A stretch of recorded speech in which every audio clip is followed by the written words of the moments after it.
누가복음 2장 25절부터 35절까지 말씀인데, 제가 한 절 읽고요, 여러분이 다음 절 읽어주시고 돌아가면서 교독하도록 하겠습니다. 예루살렘에 시므온이라는 한 사람이 있었습니다. 이 사람은 의롭고 경건한 사람으로서 하나님께서 이스라엘을 위로하실 때를 기다리고 있었습니다. 성령께서 이 사람과 함께 하셨습니다.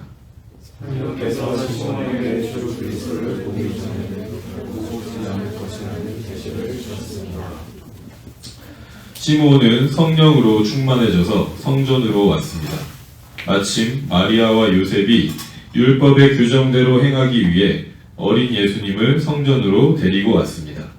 시므온이 아이를 발견하고 하나님께 찬양하였습니다. 주님, 이제 주님의 종을 주님의 말씀대로 평화롭게 떠날 수 있게 하셨습니다. 제 모두 주님의 구원하심을 보았습니다. 주님께서 이 구원을 모든 백성들 앞에 마련해 주셨습니다. 이들이 만 사람들에게는 계시에 비치며 주님의 백성 이스라엘에게는 영광입니다. 예수님의 아버지와 어머니는 시므온이 예수님에 대하여 말하는 것을 듣고 매우 놀랐습니다. 시므온은 그들을 축복하고 아이의 어머니 마리아에게 말했습니다. 이 아이는 이스라엘 많은 사람들을 넘어지게 하고 일어서게 할 것입니다. 또한 사람들의 비난을 받는 표적이 될 것입니다. 35절을 같이 읽겠습니다. 이 일 때문에 많은 사람들의 마음에 있는 생각이 드러날 것입니다. 그러나 당신의 마음은 칼로 쪼개듯이 아플 것입니다.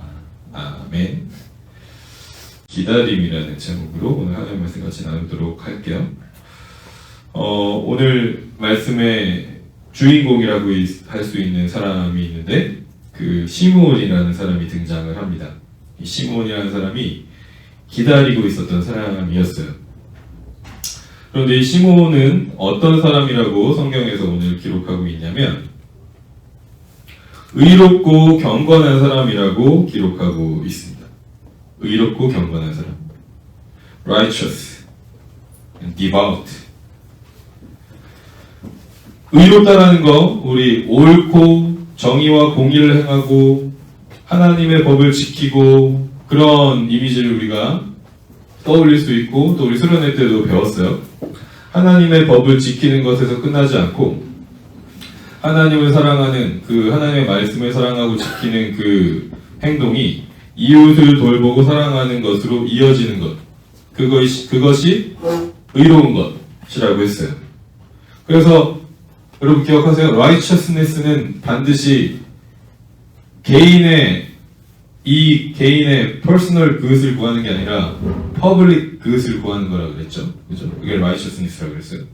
그런데 이 시므온이 그런 사람이었대요. 그리고 이 시므온은 어떤 사람이라고 했냐면 경건한 사람이라고 했는데, 이 경건하다라는 단어의 뜻을 좀 더 쉽게 설명하면 확실하게 붙잡는다는 뜻이에요. 확실하게 붙잡는다. 뭘 확실하게 붙잡냐? 믿음의 대상을, 그러니까 하나님을 확실하게 붙잡는다는 거예요. 하나님께 가까이 간다는 거예요. 그 당시에 그 로마 제국의 시대, 그리고 그 전에 그 어떤 종교적인 행동을 하고 신앙의 생활을 하는 사람들을 부를 때도, 표현할 때도 경건하다라는 표현을 썼는데, 그 경건하다라는 그 표현에 담겨있는 중심의 뜻은 뭐냐면 예배를 잘 드린다는 뜻이 있어요. 예배를 잘 드린다. 예를 들어서 뭐 로마 제국에서 가장 높은 신 제우스를 섬긴다라고 한다면, 그 제우스 신을 예배하는 그 예배의 리추얼, 라이트, 그런 것들을 잘 하는 거예요. 잘 참여하고 최선을 다해서 시간을 할애하고 자기의 모든 또 물질들을 사용해서 예배를 잘 드리는 것이 경건한 사람의 그 행동의, 그 믿음의 중심에 있었다고 기록이 돼 있어요. 그리고 그것이 그냥 그 예배를 잘 드리는 것, 겉으로 보여지는 그 의식들을 잘 참여하는 것, 거기서 끝나지 않고 우리가 잘 알고 있는 그 개념이랑 똑같아요. 하나님을 잘 예배한다는 건 이웃과의 관계를 잘 맺는 것, 그 로마의 그 다른 시티즌들과 관계를 잘 맺는 것.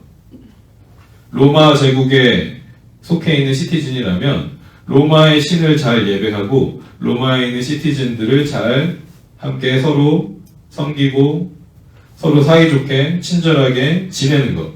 그것이 경건한 거라고 사람들이 생각하는 그 개념이었어요. 근데 이 시므온이 어떤 사람이라고요? 의롭고 경건한 사람이래요. 물론 이제 로마 제국의 개념하고 좀 다른 개념이겠죠. 근데 어쨌든 공유하고 있는 그 개념이 있었어요. 의롭고 경건한 사람이다. 그리고 이 시므온은 또 어떤 사람이라고 여러분 여기 나와 기록되어 있냐면 뭘 기다리고 있는 사람이래요? 이스라엘을 위로하실 때를 기다리고 있는 사람이래요. 자, 우리 수련회 갔다 왔으니까. 위로가 무슨 뜻이라고 했죠? 위로? 가까이. 옆으로 부른다. 옆으로 가까이 부른다. 그쵸? 네. 옆으로 가까이 부른다. 파라클레시스라 그랬어요. 근데 그 위로자가 누구라 그랬어요? 위로자. 여기 앞에 힌트가 있어요. 위로자. 성령, 그쵸? 훌륭하십니다. 위로가 가까이 부르는 거라 그랬는데 위로자가 성령이라 그랬는데 그 뜻이 뭐냐 그랬냐면 가까이 부른다라는 뜻이라고 해요. 가까이 부르는 사람, 가까이 부르는 자라고 했어요. 그런데 그 성령의 지시를 받아서 성령의 그 계시를 받아서 위로를 기다리고 있는 사람이었어요. 그 위로는 위로자 성령이라고 할 수 있고 그 성령께서 결국은 우리에게 계시하시는 게 누구라 그랬냐면 그리스도라 그랬잖아요. 그죠? 그 그리스도의 오심을 기다리는 사람이었어요. 근데 여기서 이제 기다림이라는 단어는 그냥 시간적인 것, 아직 오지 않은 것을 기다린다라는 뜻도 있지만 내가 받아들인다, accept한다, receive한다 라는 뜻이 있어요. 그래서 이 개념하고 우리가 연결할 수 있는 성경 구절이 뭐냐면 이 기다림은 무엇이랑 연결되느냐? 요한복음 1장 12절 말씀을 같이 한번 읽어볼게요. 요한복음 1장 12절 말씀 읽겠습니다. 영접하는 자, 곧 그 이름을 믿는 자들에게는 하나님의 자녀가 되는 권세를 주셨으니. 아멘. 여러분 잘 아는 말씀이죠.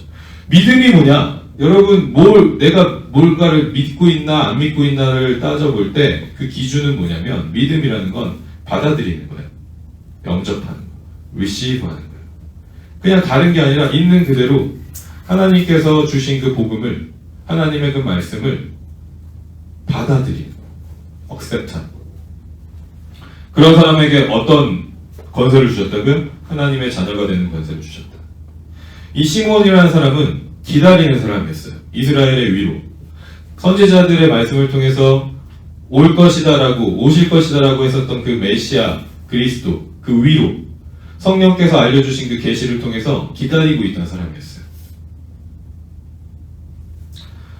우리가 그러면 이 개념 안에서, 지금 설명했었던 이 개념 안에서 기다림은 받아들이는 거라고 그랬어요. 영접하는 거라고 그랬어요. 믿는 거라고 그랬어요. 이 개념 안에서 다시 한번 이 의로움과 경건함에 대해서 생각을 해볼게요. 자, 의로움이란 무엇이냐? 우리 수련회 때도 계속 얘기했었던 거지만 의로움을 얘기할 때는 반드시 우리가 먼저 어떤 의로움을 얘기해야 된다고 그랬냐면 하나님의 의로움을 얘기해야 된다고 그랬어요. 하나님의 의로움. 하나님의 righteousness는 뭐냐? 하나님은 정의로우신 분이시고 동시에 사랑이 많으신 분이에요. 그래서 구약성경에 계속해서 반복해서 나오는 말씀이 뭐냐면 하나님은 심판을 하셔야만 한다. 거룩하시고 정의로우신 분이시기 때문에. 그러나 동시에 하나님은 사랑이 많으신 분이시기 때문에 사랑 자체시기 때문에 회복하셔야만 한다. 이게 하나님의 righteousness예요. 그냥 단순히 이거는 맞고 이건 틀려. 그래서 그 정답을 그냥 딱 제시하시고 끝나는 게 아니라 만약에 하나님이 거기서의 하나님의 righteousness가 끝났다면 우리는 이 자리에 있는 우리는 아무도 하나님의 백성이 될 수 없고 용서받을 수 없을 텐데 하나님의 righteousness는 거기서 끝나지 않아서 심판하시고 그 죄를 멸하시고 반드시 다시 살리시는 분, 회복하시는 분. 무엇을 통해서요? 예수 그리스도의 삶과 죽음과 부활을 통해서. 하나님의 의를 이루신 것이 하나님의 의다 라고 했어요. 여러분 이걸 꼭 기억하세요. 하나님의 의가 그것이다. 이것을 알아야 우리의 의를 알 수가 있어요. 하나님의 의로우심이 이거라면 우리의 의로움은 다른 게 없어요. 우리의 의로움은 그걸 믿는 거예요. 받아들이는 거. 하나님은 거룩하시면서 사랑이 많으셔? 잘 이해가 안 되는데. 하나님은 그냥 거룩하시기만 해야지. 아니면 하나님은 사랑이 많으시기만 해야지. 라고 우리가 하나님을 판단하는 게 아니라 말씀을 통해서 이스라엘의 역사를 통해서 하나님께서 계시해 주신 나는 이런 존재야. 나는 거룩하지만 동시에 사랑이 많은 존재야. 심판을 하지만 동시에 회복하는 존재야. 라고 가르쳐 주시는 그대로 믿는 거예요. 받아들이는 거예요. 근데 그 믿음이 실제적으로 어떤 믿음으로 우리에게 나타나느냐? 예수님의 삶과 죽음과 부활을 믿는 믿음으로 표현되고 나타낸대요. 그때 우리가 의롭다고 여겨진대요. 원래 우리는 의로운 존재가 아닌데 이걸 믿을 때 의로운 존재가 된대요. 내가 아무리 애써서 정의로운 사람이 되려고 하고 착한 사람이 되려고 하고 친절한 사람, 자비한 사람이 되려고 해도 그게 나를 의롭게 하지 못한대요. 계속 우리는 실패할 수밖에 없대요. 근데 언제? 이 하나님의 의를 믿을 때 우리가 의로운 존재가 된다는 거예요. 그게 성경의 증언이에요. 그리고 이 핵심적인 메시지가 다른 종교들과 기독교를 가장 구별해주는 개념이에요. 자, 경건함은 그럼 뭡니까? 경건함. 이 마음을 가지고 하나님을 사랑하기 때문에 하나님을 확실하게 붙잡기 위해서 모이는 거예요. 그 하나님을 붙잡기 원하는 사람들이 함께 모이는 거예요. 지금 우리들처럼. 모이는 거예요. 모여서 우리가 뭘 하는 거냐면 하나님을 믿는 믿음을 붙잡는 거예요. 하나님의 그 의의를 붙잡는 거예요. 예수 그리스도의 삶과 죽음과 부활을 통해서 나타나는 그 의의를 믿는 거예요. 받아들이는 거예요. 우리가 모여서 하는 일은 그거예요. 물론 만나서 우리가 서로 기쁘고 즐겁고 재미있는 어떤 그런 시간들을 보내는 것도 맞지만 우리가 모이는 이 중심에는 반드시 하나님을 확실하게 붙잡는 예수 그리스도의 그 삶과 죽음과 부활을 확실하게 받아들이고 믿는 그 목적을 가지고 모인다는 거예요. 그리고 반드시 우리는 모였다가 흩어져요. 그죠? 우리가 계속 반복하죠. 주일에 하고 우리 청년부 예배 때 또 반복하고 모였다가 반드시 우리 흩어져요.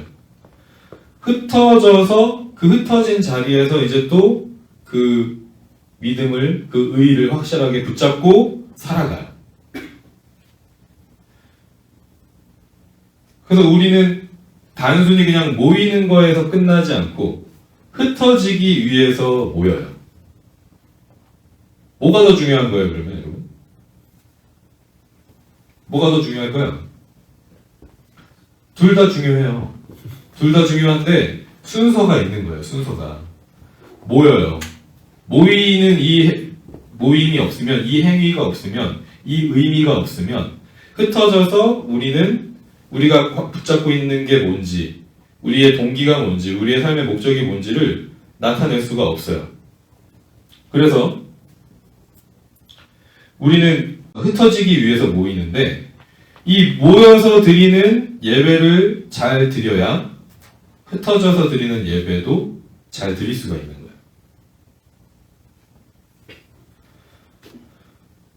자, 모여서 드리는 예배를 하나님께서는 계속해서 강조하시고 또 어떻게 드려야 하는지를 성경을 통해서 가르쳐 주셨어요.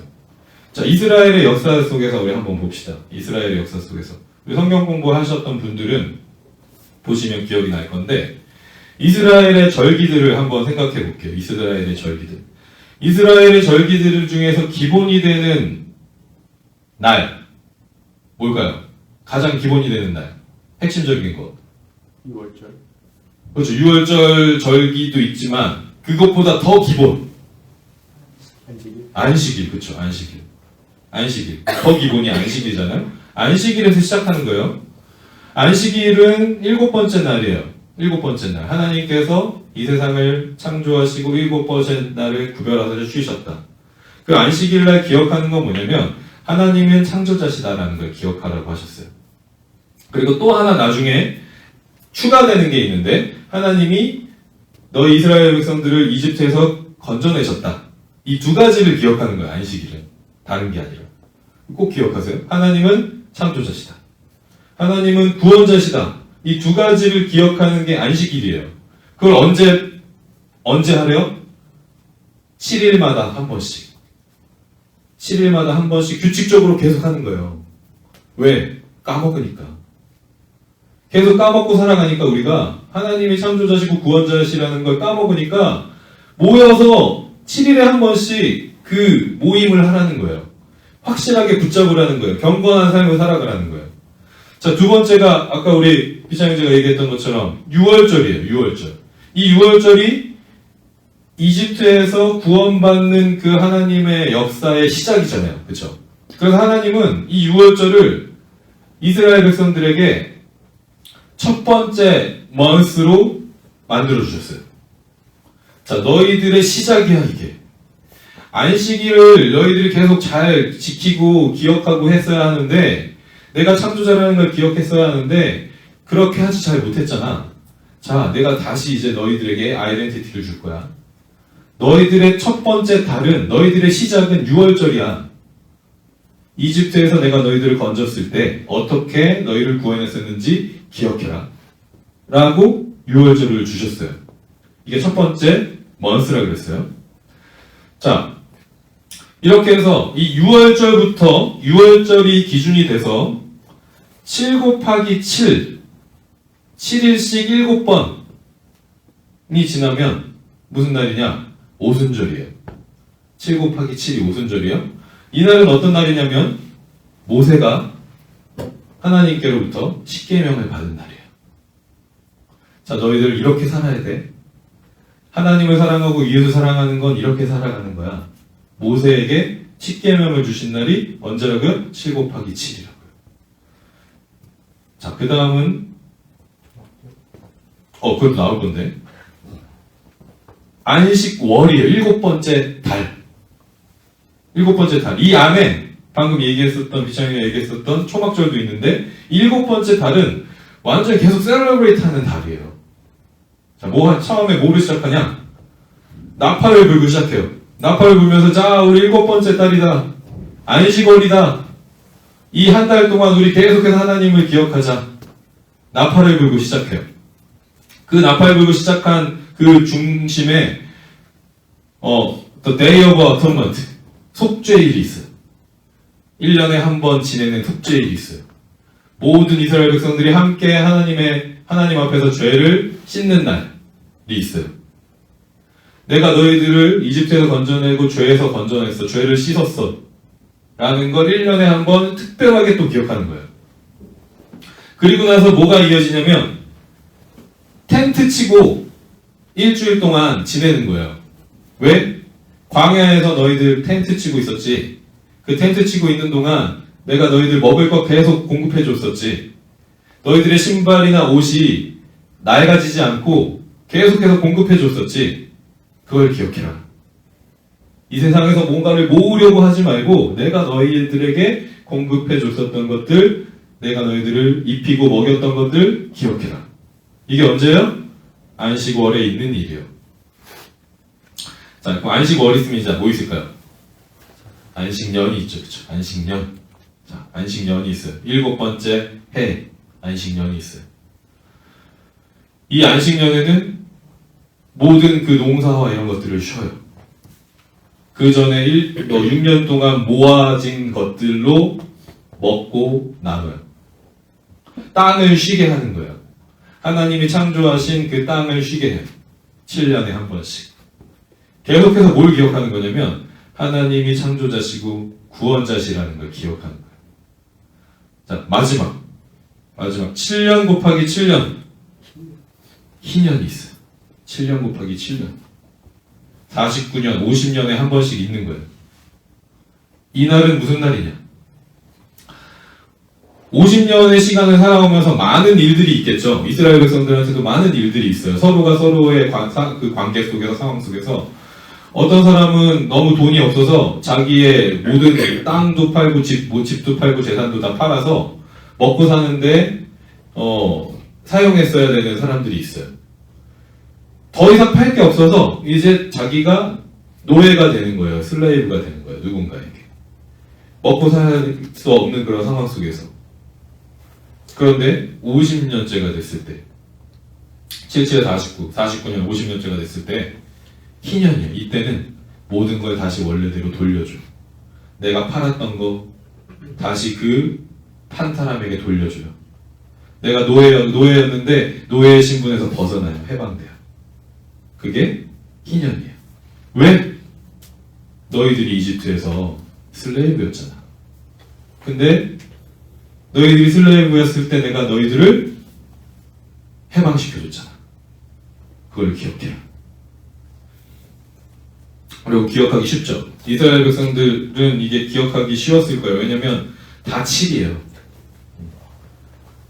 안식일, 안식월, 안식년, 희년, 그 중간에 있는 유월절, 7 곱하기 7, 오순절. 왜 하나님이 기억하기 쉽게 규칙적으로 이런 것들을 디자인해 주셨을까요? 그 모임을 규칙적으로 잘 하라고. 잊어버리지 말고 잘 기억하라고. 그런데 지금 이 부분을 그림으로 한번 보세요. 그림으로 한번 보시면 저쪽에 보면 패스오버가 있어요. 아빕, month of 아빕이라고 돼 있는 저쪽에 여기 패스오버, 여기가 첫 번째 month라고 써있죠. 저게 the first month라고 써있죠. 거기서 쭉 따라오다 보면 7 곱하기 7에서 펜테코스트가 있어요. 오순절, 하나님의 말씀을 받은 날. 그리고 쭉 따라오다 보면 이쪽에 가까이에 나팔 부는 날, 나팔 부는 걸로 시작한다 그랬어요. 그리고 그 다음에 대속죄일 있고 거기에 이어서 텐트 치고 지키는 절기가 있어요. 지금도 유대인들은 텐트 치고 그런 걸 해요.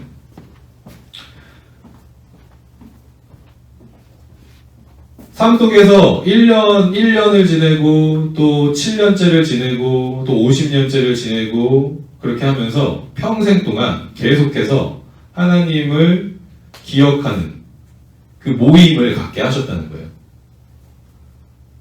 그 모임을. 그런데 이제 우리는 더 이상 주디즘을 믿는 건 아니잖아요. 그죠? 주디즘을 믿지 않고 우리 이제 이 모든 하나님께서 주셨던 유대인들에게 주셨던 그 전통을 완전히 이제 이루신 예수 그리스도가 계시기 때문에 우린 지금 뭘 지키냐면 기본적으로 뭘 지켜요? 주일을 지켜요. 주일. 주일은 무슨 날이냐면 주일은 여러분 잘 기억하세요. 주일은 예수님이 부활하신 날이에요. 왜 우리가 주일에 일요일에 와서 예배를 드리냐? 왜 그날 모이냐? 예수님이 부활하신 날을 기념하는 거예요. 예수님의 부활이 아까 얘기했었던 하나님의 그 창조, 하나님의 구원, 그 모든 것들을 완전하게 이루신 날이에요. 그리고 그 희년에 모든 것들이 해방되고 회복되는 것도 예수님의 부활이 이루신 거예요. 그래서 우리는 부활하신 예수님을 기억하기 위해서 주일에 모여요. 모여서 이제 하는 일들, 우리가 흩어지기까지 하는 일들을 한 가지씩 한번 살펴볼게요. 제가 여러분 저번에도 한번 얘기했었던 거고, 지금 우리가 예배 드리는 순서에도 이 순서로 지금 우리가 예배를 드리고 있어요. 자, 우리는 주일에 아니면 어떤 예배를 드릴 때 일단 말씀 앞에 모여요. 말씀 앞에. 이 말씀은 결국은 누구냐면 예수 그리스도예요. 말씀은 예수 그리스도예요. 그리고 그 말씀을 들어요. 듣죠? 그 말씀을 들어요. 예배 드리는 순서를 여러분 한번 잘 떠올려 보세요. 일단 모여요. 그리고 모여서 우리가 뭐 하냐면 아까처럼 신앙 고백도 하고 찬양도 해요. 그 다음에 지금 우리가 말씀을 듣는 지금 스테이지에 있는 거예요. 자, 말씀을 듣고 나서 뭐 합니까? 말씀을 듣고 나서 리스파운드 하죠. 아, 하나님 저에게 말씀을 주셨군요. 그 말씀에 반응해서 우리의 기도를 하나님께 드리고 우리가 또 가진 시간과 물질을 오퍼링으로 또 드려요. 그게 리스펀딩 하는 거야, 하나님 앞에. 그 다음에 어떻게 합니까? 그 다음에 흩어지는 거야. 말씀 앞에 모이고 말씀을 듣고 말씀에 응답하고 말씀을 가지고 흩어져요. 중요한 게 뭡니까 여기서? 말씀이죠. 중요한 건 말씀이에요. 그래서 말씀이신 예수 그리스도를 하나님은 우리에게 어떻게 계속해서 접하고 계속해서 기억하게 하셨냐면 첫 번째는 성경으로, 성경 말씀을 통해서 우리가 성경을 읽음으로. 여러분 성경을 읽는 게 그래서 중요한 거예요. 그게 예수 그리스도 자체이신 그 말씀이기 때문에 성경 말씀을 읽는 거예요. 자, 두 번째는 뭐로? 그 성경 말씀을 풀어서 전하는 설교를 통해서. 제가 여러분 앞에서 설교를 하는 게 저한테 어떤 특권이 있어서가 아니고 저한테 어떤 능력이 있어서가 아니에요. 제가 하나님이 주신 그 성경 말씀을 하나님께서 주신 그 은혜 안에서 풀어서 같이 나누는 것이기 때문에 이 말씀 자체의 권세가 있는 거예요. 설교자에게는 아무 권세가 없어요. 설교자는 아무것도 아니에요. 물론 그 설교자의 삶이나 설교자의 삶의 자세, 방향 이런 것들이 영향을 주는 부분은 분명히 있지만 설교자는 아무것도 아니에요. 설교자가 성경 말씀이신 그 예수 그리스도를 어떻게 신실하게 전하느냐, 그게 중요하다는 거죠. 자, 그리고 마지막 성찬, 예수 그리스도의 몸과 피를 나누는 것. 우리가 이것을 포멀하게 자주 하지는 않지만 우리 처음 월십 앤 디너 나잇 시작할 때도 제가 말씀드렸죠. 우리가 예배 드리고 같이 먹고 마셔요. 먹고 마시는 그 시간이 단순히 우리가 그냥 배고파서 식사하는 그런 시간, 좋은 시간 이런 거에서 머무르지 않기를 원한다고 했어요. 우리가 먹고 마시는 그 일이 예수 그리스도의 몸과 피를 같이 먹고 마시면서 기억하는 펠로우십이 되기를 바란다고 했었죠. 왜냐하면 그게 어리 처치 크리스천들에게는 너무 당연한 일이었거든요. 포멀한 커뮤니언을 하지 않더라도 그 모임 자체의 목적이 거기에 있었어요. 그래서 여러분 어리 처치에서 돈을 제일 많이 쓴 게 뭔지 알아요? 먹고 마시는 거예요. 여러분 우리 청년부도 먹고 마시는데 돈 많이 쓰죠? 네, 애견님. 그게 그냥 단순히 우리가 먹고 마시는 거 흥청망청 이런 의미가 아니라 같이 모여서 먹고 마시고 우리의 그 믿음을 같이 나누는 행위 안에서 아낌없이 우리의 시간과 물질을 사용할 수밖에 없다는 거예요. 교회의 공동체가 원래 그렇다는 거예요. 근데 그 의미를 잃어버리게 되면 이제 그냥 정말 낭비하고 흥청망청 하는 게 될 수 있겠죠. 그래서 우리가 크리스마스 파티 때 좀 잘 먹어보려고 그래요, 이번에. 네. 여러분, 그 잘 먹는다는 의미를 우리가 공감이 서로 되면 좋겠어요. 왜 잘 먹느냐? 서로가 잘 먹으면서 그 안에 예수 그리스도의 몸과 피를 나누는 거예요.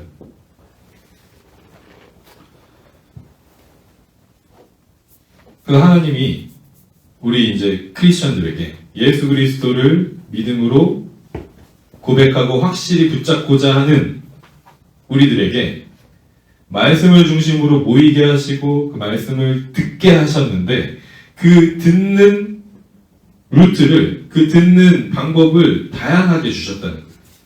읽을 수 있게, 들을 수 있게, 먹을 수 있게. 우리의 모든 감각을 통해서 계속해서 접할 수 있게. 그 누구도 거기에서 익스클루드 되지 않도록.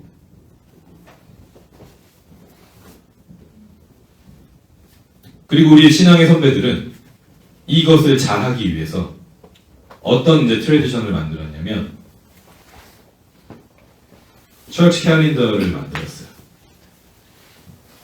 우리 교회는 장로교 백그라운드가 있기 때문에 계속해서 여러분들이 알든 모르든 주보에 이번 주는 무슨 주입니다. 이게 계속 나가요.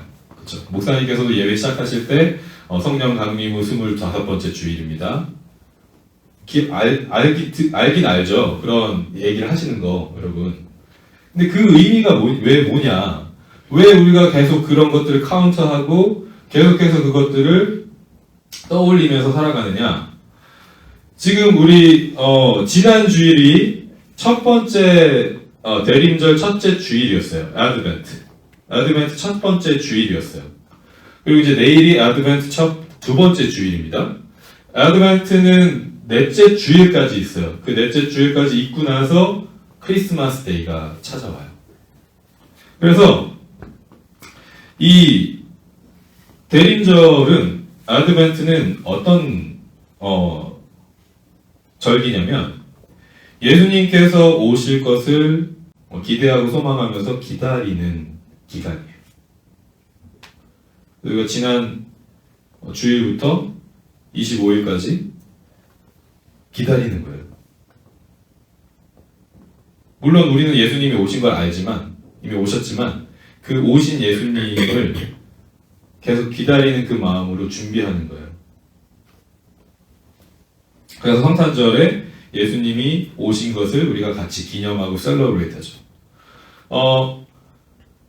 이 부분을 이제 우리가 잘 캐치를 하지 못하면 어떤 공격이나 또 이제 헷갈리는 일들이 생기게 되냐면 이단들 중에서 우리에게 그렇게 얘기하는 경우가 있어요. 성탄절을 지키라고 어디 나와? 성경에? 안 나오잖아. 너네 근데 왜 성탄절 왜 지켜? 너네가 다 만든 거야. 없는 거 만든 거잖아. 마찬가지로 이제 삼위일체가 어디 나와? 성경에? 삼위일체라는 단어가 없잖아. 근데 왜 삼위일체 하나님을 너네들은 믿는다고 얘기하니? 라고 얘기하는 이단들이 있어요. 삼위일체는 우리가 일단은 나중에 또 얘기할 기회가 있으면 그때 얘기하도록 하고, 크리스마스라는 날이 December 25th라는 역사적인 기록은 없어요.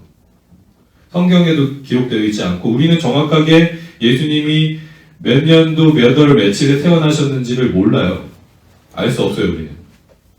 근데 교회가 그 트레디션과 그 역사 가운데 예수 그리스도의 이 땅에 오심을 기억하고 기념하는 날로 정한 거예요. 그 정한 날로 시작해서 우리가 1년 동안 예수 그리스도의 그 삶과 죽음과 부활을 한번 기억하는 1년을 살아가자. 우리의 인생의 매년이 예수 그리스도의 삶과 죽음과 부활을 기억하는 1년이면 좋겠다. 라는 소망을 담아서 조금씩 디벨롭이 된 트레디션인 거예요. 그래서 성탄절에 예수님이 오셨어요. 그 다음에 이어지는 절기가 뭐냐면 이피파니라고 이제 나타난다는 뜻인데 주현절. 어떤 나타남을 얘기하는 거냐면 예수 그리스도는 그냥 어떤 유대인들만을 위한 메시아로 사람들이 생각할지 모르지만 그게 아니야. 예수 그리스도는 모든 민족의 메시아로 이 땅에 오셨어. 그래서 이날 우리가 뭘 기억하냐면 예수님이 태어나셨을 때 경배하러 왔었던 동방박사들. 여러분 크리스마스 때문에 우리가 제일 많이 익숙한 이미지잖아요. 동방박사들이, 메자이들이 예수님께 경배하러 왔잖아요. 근데 그 메자이들은 주이시들이 아니었어요. 동쪽에서, 아시아에서 왔던 사람들이었어요. 메시아가 태어날 거라는 거를 어디선가 듣고 그 선지자들의 그 선포를, 예언을 듣고 찾아온 사람들이었어요. 그래서 이 이피파니는 어떤 뜻이냐면 예수 그리스도가 모든 열방과 민족의 메시아로 나타났다 라는 걸 기억하는 절기예요. 그래서 이 에피파니에서 이제 이어지는 날이 예수님께서 사람의 몸을 입고 오셔서 세례를 받으신 날, 세례 받으신 날, Baptism of the Lord. 그리고 이제 이피파니가 끝날 때 뭐가 어떤 날을 기억하냐면 예수님이 산에서 하얗게 빛나는 형상으로 변화되시는 사건이 나와요. Transfiguration. 거기에 이제 모세와 엘리야와 함께 예수님이 완전 변형되시는, 이 모세와 엘리야와 함께 예수님이 나타나셨다는 건 뭐냐면 예수님이 그 율법과 선지자 구약의 말씀을 이루시는 분이라는 걸 기억하는 게 Transfiguration Sunday예요. 그 이피파니가 끝날 때 Transfiguration Sunday로 마무리가 돼요. 그리고 그 다음은 여러분이 좀 많이 익숙한 그 절기인데 사순절, 렌트, 사순절, 오순절은 50일이고 사순절은 40일이잖아요. 이 사순절은 어떤 날로 시작하냐면 Ash Wednesday로 시작해요. 제2의 수요일. 이 제2의 수요일은 이제 예수님께서 십자가에 달리실 것을 우리가 같이 묵상하면서 나의 죄, 내가 이 죄 때문에 먼지로 돌아갈 수밖에 없는 존재입니다. 나는 죽을 수밖에 없는 존재입니다. 죄로 돌아갈 수밖에 없는 존재입니다. 라는 걸 고백하면서 머리에다가 이마에다가 십자가로 이 더스트를 가지고 십자가를 그리고 시작하는 게 사순절이에요. 그렇게 해서 40일을 보내요. 40일을 보내는 그 중에 마지막 주일에 종려주일, 고난주일이 있어요.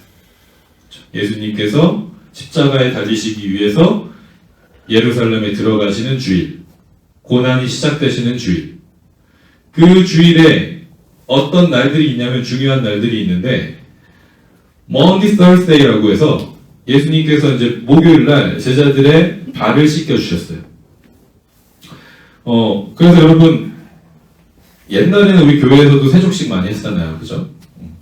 주일학교나 이런 데서도 많이 하고 그랬는데 요즘은 좀 많이 안 하는 것 같아요. 왠지 이제 또 이렇게 스킨십도 있고 막 하니까 조심스럽잖아요.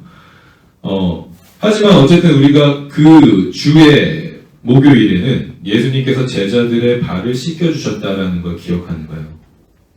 서로의 발을 씻겨주는 거예요. 가족 안에서 충분히 할 수 있어요. 가족 안에서는. 아버지가 자녀들을, 배우자가 서로를 위해서. 왜? 예수님께서 제자들의 발을 씻겨주셨기 때문에 그걸 기억하면서 세족식 목요일로 기억하고 지켜요. 그리고 거기에 이어서 예수님이 뭘 가르쳐 주셨어요? 성찬식을 가르쳐 주셨어요. 첫 번째 성찬식. 그리고 나서 예수님이 이제 잡혀가시고 십자가에 달리신, 한국말로는 성금요일, 홀리 프라이데이로 돼 있지만 실제로는 이제 영어에서는 Good Friday, 가장 좋은 날. 예수님이 십자가에 달려 죽으신, 고통과 죽음의 순간이지만 우리에게는 가장 좋은 날, Good Friday. 거기에 이어서 Friday, Saturday, Sunday, 부활하신 날, 이스터가 되는 거예요. 그 이스터에서 이제 40일이 지나면 예수님께서 하늘로 올라가십니다. 주의 승천의 날, 40일째 되는 날. 그리고 50일째 되는 날, 펜테코스트니까 50일째 되는 날 성령이 오세요. 그리고 성령이 오신 다음 주일을 트리니티 선데이로 지켜요. 삼위일체 주일로. 자, 여기 이제 지금 글씨로 되어 있지만 여러분 이제 그림으로 한번 보세요. 그림으로 한번 보면 이렇게 되는 거예요. 내림절로 시작해요. 애드벤트 4주로 시작합니다. 그리고 크리스마스 2주. 그리고 이제 이피파니를 한 6주에서 7주를 지내고 사순절 6주. 그리고 이제 부활주일부터 성령 강림주일까지 50일, 한 7주를 보내요. 그리고 성령 강림하시고 나머지 첫 번째 전반부는 예수님의 삶과 죽음과 부활과 성령이 오시는 것 가지고, 나머지 후반부는 성령이 오셔서 살아가는 우리의 삶이에요.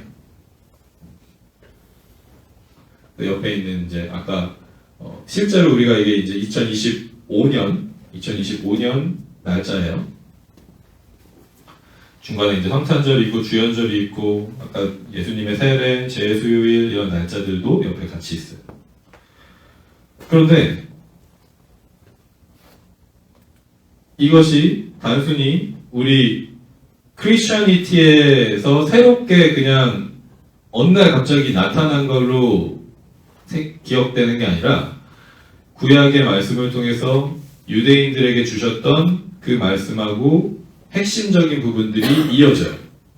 예수님께서 부활하신, 십자가에 달리시고 부활하신 그 절기는 유월절이랑 연결이 되고, 그렇죠? 성령이 오신, 그래서 복음을 전하게 된, 완전히 그 말씀이 계시되게 된 그때는 모세가 십계명을 받은 날이랑 연결이 돼요.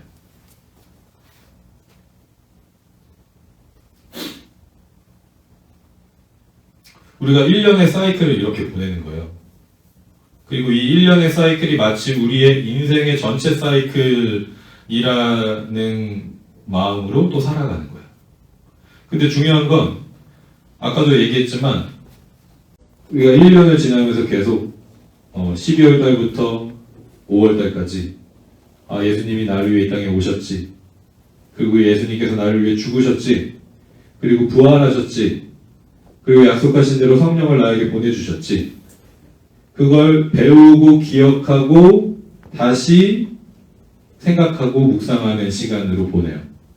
그리고 나머지 6개월은 예수님이 다시 오신다고 하셨지. 성령이 나와 함께 하시면서 예수님이 다시 오신다고 하셨지. 그걸 기다리고 소망하면서 살아가는 기간이에요. 어떻게 보면 제일 긴 기다림의 시간이고, 어떻게 보면 아무도 특별한 것들을 막 생각하면서 주목하지 않는, 별로 중요하게 보이지 않는 시간일 수도 있어요. 그냥 보통의 일상의 시간일 수 있어요. 그런데 그 일상의 시간, 보통의 시간, 가장 긴 기다림의 시간이 우리의 믿음의 생활 속에 또 제일 중요한 시간이라는 거예요. 앞에 전반부에 있는 이 파트, 우리가 모였을 때 하는 거잖아요. 그죠? 모였을 때 예수님의 삶과 죽음과 부활을 기억하고 묵상해요. 그 말씀에 반응하고 그 말씀을 붙잡고 다시 기억하고 배워요. 그런데 흩어진 시간이에요. 이 시간은. 이 ordinary time, 보통의 시간, 일상의 시간, 흩어져서 살아가는 시간이에요. 이 두 가지 시간이 말씀을 배우고 기억하는 것과 예수님의 다시 오심을 기다리는 그 시간이 밸런스가 잘 맞았을 때 우리가 진짜 하나님 앞에 의로운 삶, 경건한 삶을 살아갈 수 있다는 거예요. 그리고 그 시간을 우리가 지금 시작했다는 거죠. 지난주 아드벤트를 통해서 여러분들이 앞으로 이제 계속해서 이 시간들을 보낼 거잖아요. 그죠? 1년에 한 번씩 돌아오는 아드벤트부터 시작해서 쭉 1년을 보낼 거예요. 그 보낼 때 다시 아드벤트를 맞이했을 때, 다시 크리스마스를 맞이했을 때, 부활절을 맞이했을 때, 성령 강림주일을 맞이했을 때 기억하시기를 소망해요. 우리가 모여서 드리는 예배와 흩어져서 드리는 예배를 정말 잘 드리고 싶다. 내가 하나님을 더 확실하게 붙잡고 싶다. 그 믿음 안에서 내가 있고 싶다. 라는 갈망함을 가지고 우리 믿음의 선배들이 교회의 역사 안에서 만들고 디벨롭 해왔던 전통이라는 거예요. 근데 이 전통이 너무 형식화가 돼서 종교개혁이 일어났어요. 이게 너무 형식적으로 그냥 아무 마음의 중심에 그 드림이 없이 형식적으로 이어져 오다 보니까 종교개혁이 일어났어요. 근데 종교개혁이 일어났지만 이 전통을 완전히 버리지 않았어요. 왜? 우리 믿음의 생활에 유익이 있기 때문에. 우리 삶의 시간을 또 어떤 장소에 모이는 어떤 그런 행위를 하지 않으면 흩어져서 드리는 예배를 잘 드릴 수 없다는 걸 인정할 수밖에 없기 때문에.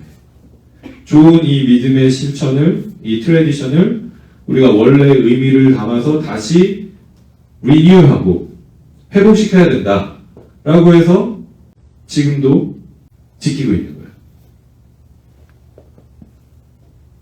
모여서 드리는 예배의 시간과 장소에서, 그리고 흩어져서 드리는 예배의 시간과 장소에서 우리는 예수 그리스도의 삶과 죽음과 부활을 믿고 예수 그리스도의 다시 오심을 기다리면서 인생을 살아간다는 것.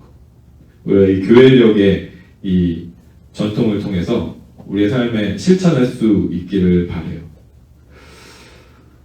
오늘 이제 말씀 내용을 간단하게 이제 볼 겁니다. 간단하게. 기다림의 시간 동안, 그러면 우리가 기다리는 시간이 되게 중요한데, 이 기다리는 시간 동안 성령 하나님께서 우리와 함께 하시면서 하시는 일이 있어요. 성령께서 우리가 예수 그리스도를 보게 하세요. 우리 수련회 때도 얘기했죠. 성령께서 하시는 일. 일단 우리의 눈이 바뀐다. 우리의 입이 바뀐다. 라고 얘기했는데, 성경의 모든 본문이 동일하게 얘기하고 있는 거예요. 어느 본문만 그렇게 얘기하는 게 아니라 동일하게 성경의 본문들이 얘기하고 있어요. 성령은 우리가 예수 그리스도를 보게 한다. 자, 성령으로 충만해졌었던 엘리사벳. 엘리사벳이 누구냐면 세례 요한의 엄마입니다. 세례 요한의 엄마. 세례 요한의 엄마가 예수님이 잉태됐다라는 거를 알고 이렇게 얘기했어요. 자, 41절부터 43절 같이 한번 읽어볼까요? 읽습니다. 시작. 엘리사벳이 마리아의 인사를 받을 때 아기가 뱃속에서 뛰놀았습니다. 엘리사벳이 성령으로 충만하여져서 큰 소리로 외쳤습니다. 당신은 여인들 중에서 가장 복받은 자입니다. 당신의 뱃속에 있는 열매가 복됩니다. 내 주님의 어머니께서 내게 오시다니 무슨 일입니까? 마리아가 임신을 해서 엘리사벳 친척이었어요. 엘리사벳을 찾아왔을 때 그 임신한 마리아의 그 모습을 보고 그냥 일반적인 아이를 임신한 것으로 보지 않고 엘리사벳은 알았어요. 성령께서 알려주셨어요. 당신의 뱃속에 있는 그 아이가 복됩니다. 그 아이가 나의 주님입니다. 선지자들이 예언한 그리스도이십니다. 라는 걸 본 거예요. 자, 오늘 이제 그 시므온이라는 사람도 이렇게 얘기합니다. 이번 제가 읽어드릴게요. 26절에 이렇게 얘기했죠. 성령께서 이미 시므온한테 얘기해 주셨어요. 너가 주 그리스도를 보기 전에는 결코 죽지 않을 것이다. 주 그리스도를 보기 전에는 결코 죽지 않을 것이다. 내가 죽기 전에 그리스도를 본다라는 그 소망을, 확신을 가지고 있었어요. 그리고 그 성령에 충만해져서 어디로 갔어요? 성전으로 갔어요. 성령의 인도하심을 받아 성전에 갔는데 마침 거기에 예수님이 마리아와 요셉이랑 같이 와 있었어요. 그리고 그 성령께서 계시해 주셨던 것들이 기억이 났겠죠. 내가 죽기 전에 정말 그리스도를 보는구나. 그 30절에 내 눈으로 주님의 구원하심을 보았습니다. 라고 고백해요. 그래서 예수 그리스도를 보게 하신다는 것은, 그 예수 그리스도를 본다는 것은 구원을 보는 거예요. 구원을. 이게 이제 성령께서 우리에게 하시는 첫 번째 일인데 쭉 이어서 가볼게요. 두 번째 일은 뭐냐면 성령은 우리가 그 예수 그리스도를 알게 하세요. 알게 하신다. 자, 마리아에게 천사가 나타나서 이렇게 얘기했습니다. 같이 한번 읽어보겠습니다. 시작. 천사가 마리아에게 대답했습니다. 성령이 내게 내려오시고 가장 높으신 분의 능력이 너를 감싸주실 것이다. 태어날 아이는 거룩한 분, 하나님의 아들이라고 불릴 것이다. 아멘. 자, 성령으로 잉태될 것이다 라고 천사에게 계시를 받고, 그 아이는 단순한 일반적인 그런 아이가 아니라 하나님의 아들, 거룩한 분이다. 그리스도다. 라고 마리아에게 계시가 있었어요. 그죠? 성령을 통해서, 그 천사를 통해서. 이 고백을 받아서 오늘 우리 본문의 주인공인 시므온은 이렇게 고백합니다. 31절, 32절 같이 이거부터 같이 한번 읽어볼게요. 시작. 주님께서 이 구원을 모든 백성들 앞에 마련해 주셨습니다. 이는 이방 사람들에게는 계시의 빛이며 주님의 백성 이스라엘에게는 영광입니다. 자, 이 구원이 누구를 위한 거래요, 여러분? 이스라엘만을 위한 거래요? 아니죠. 이스라엘만을 위한 게 아니라 모든 백성들, 이방 사람들을 포함한 모든 백성들을 위한 거래요.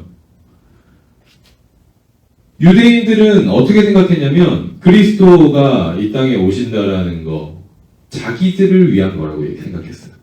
자기 민족, 내가 속한 민족. 그래서 사마리아에 있는 사람들을 멀리 했고요.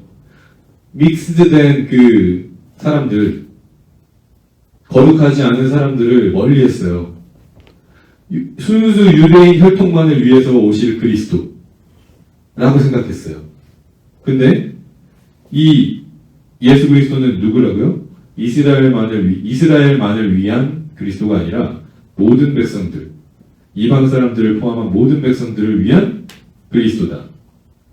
그래서 여러분, 우리가 예수 그리스도를 안다는 것은, 성령께서 예수 그리스도를 가르쳐 주신다는 것은 그 구원이 나만을 위한 게 아니다라는 걸 가르쳐 주시는 것까지 가야 진짜 아는 거예요. 우리가 하나님을 믿고 예수 그리스도를 믿고 신앙생활을 하고 하는 그 우리의 삶의 그 모습이 그냥 나만을 위한 구원, 나만을 위한, 내가 유익하기 위한 신앙생활에서 머물러 있다면 그건 아직 우리가 예수 그리스도를 제대로 알지 못하는 거예요. 왜냐? 성령께서는 반드시 예수 그리스도를 알게 하시는데 그 예수 그리스도가 나만을 위한 예수 그리스도가 아니시다. 모든 사람을 위한 구원이다. 라는 걸 가르쳐 주시기 때문에 그래요. 자, 세 번째. 마지막이에요. 세 번째. 성령은 우리가 사람들을 축복하게 하세요. 오늘 이제 시몬이 마지막에 34절, 35절에 마리아를 축복합니다. 마리아와 요셉을 축복해요. 그 요셉과 또 태어나신 예수 그리스도를 축복합니다. 그러면서 마리아한테 이렇게 말했어요. 제가 이거 읽을게요. 이 아이는 이스라엘의 많은 사람들을 넘어지게도 하고 일어서게도 할 것입니다. 또한 사람들의 비난을 받는 표적이 될 것입니다. 이 일 때문에 많은 사람들의 마음에 있는 생각이 드러날 것입니다. 그러나 당신의 마음은 칼로 쪼개듯이 아플 것입니다. 축복처럼 들리나요? 축복인 것 같아요, 이 내용이. 근데 성경은 축복이라고 기록하고 있어요. 시몬이 마리아와 요셉과 아기 예수님을 축복하면서 마리아에게 한 말이에요. 자, 축복. 여기서 우리가 이제 이 축복에 대한 개념을 분명하게, 성경에서 말하는 축복에 대한 개념을 분명하게 알 수가 있는 거예요. 첫 번째, 이스라엘의 많은 사람들을 넘어지게도 하고 일어서게도 할 것입니다. 이 하나님께서 주시는 축복, 하나님 나라의 그 복은 누군가는 받아들이기도 하지만 누군가는 받아들이지 않고 거부할 수도 있어요. 그죠? 그리고 그 얘기를 하고 있는 겁니다. 그 두 번째, 사람들의 비난을 받는 표적이 될 것이다. 그 복을, 하나님 나라의 복을 거부하는 사람들이 예수님을 비난할 거래요. 비난하는 것에서 넘어서서 예수님을 박해하고 결국은 죽이게 되죠. 그렇죠? 그런데 그게 복이라는 거예요. 예수님이 돌아가신 날을 그래서 굿프라이데이라고 하는 거예요. 그게 복이기 때문에. 그런데 마리아한테 시몬이 이렇게 얘기해요. 세 번째, 3번이라고 써있는데 보시면 당신의 마음은 칼로 쪼개듯이 아플 것입니다. 예수님이 당하시는 그 고난, 예수님이 당하신 그 죽음, 그 박해, 비난, 그런 그 아픔을 우리도 같이 당하게 될 거라는 거예요. 그래서 우리가 수련회 때 팔복의 말씀을 하면서 여러 가지 복에 대해서 얘기하면서, 그죠? 의에 줄이고 목마른 자는 복이 있나니. 그렇죠? 박해를 받는 자는 복이 있나니. 그 복하고도 다 연결이 되는 거예요. 그런데 이 고난과 죽음과 고난의 끝에 무엇이 있느냐? 많은 사람들의 마음에 있는 생각이 드러날 것이다. 이 말은 이 일 때문에 예수 그리스도가 박해를 받으시고 죽으시고 고난당하시고 그것과 함께 우리도 고난받고 박해당하는 그 일을 통해서 많은 사람들의 죄가 드러나게 되고 그 복음의 능력이 나타나게 된다. 그래서 사도 바울은 이렇게 얘기했어요. 우리가 잘 아는 말씀 같이 읽어보겠습니다. 로마서 1장 16절 읽을게요. 시작. 나는 복음을 부끄러워하지 않습니다. 그것은 이 복음이 유대인으로부터 시작해서 이방인들에 이르기까지 모든 믿는 사람을 구원에 이르게 하는 하나님의 능력이기 때문입니다. 아멘. 그래서 가장 큰 축복은 예수 그리스도의 그 구원의 복음을 있는 그대로 전해주는 거라는 거예요. 근데 성령은 우리에게 그걸 하게 하신다는 거죠. 그냥 사람들이 듣기 좋은 말, 사람들이 원하는 어떤 이야기를 전해주는 게 아니라 정말 진정한 복, 가장 큰 축복, 예수 그리스도의 그 구원의 복음을 전하는 말을 하게 한다는 거예요. 이 기다림의 시간 동안. 이 세 가지를 우리가 다시 한번 기억하면서 이 기다림과 이 믿음의 시간 동안에 우리는 가장 좋은 것이 무엇인지 반복해서 계속 보고 또 기억해요.